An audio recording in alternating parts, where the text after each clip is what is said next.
জাঁকজমকপূর্ণ আয়োজনের মধ্য দিয়ে উদ্বোধন হলো Jaflong Haji Sohrab Ali school and college আন্তঃশ্রেণী ফুটবল টুর্নামেন্ট 2026।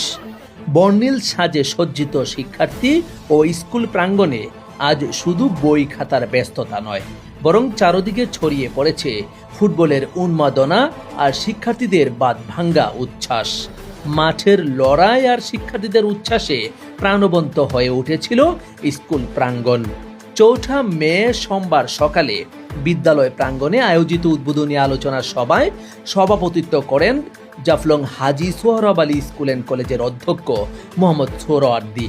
যুবদল নেতা আব্দুল হান্নানের সঞ্চালনায় অনুষ্ঠানে বিশেষ অতিথি হিসেবে উপস্থিত থেকে বক্তব্য রাখেন বিশিষ্ট মুরব্বী ও সমাজসেবক জুলহাস উদ্দিন শিকদার, রমজান আলী মেম্বার, বিএনপি নেতা আজির উদ্দিন সরকার, আলমগীর শিকদার, যুবদল নেতা সুহেল শিকদার এবং সিনিয়র শিক্ষক এবাদত হোসেন তরফদার।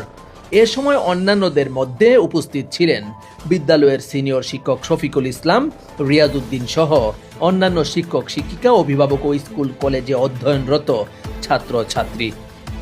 আলোচনা সভায় বক্তারা খেলাধুলার গুরুত্ব তুলে ধরে বলেন, কেবল পাঠ্য বইয়ের শিক্ষা পূর্ণাঙ্গ মানুষ গড়তে পারে না। খেলাধুলা শিক্ষার্থীদের মধ্যে শৃঙ্খলাবোধ ও দলগতভাবে কাজ করার মানসিকতা বা টিমওয়ার্ক তৈরি করে। বর্তমান সময়ে প্রেক্ষাপট উল্লেখ করে তারা আরও বলেন, তরুণ প্রজন্মকে মাদক ও ডিজিটাল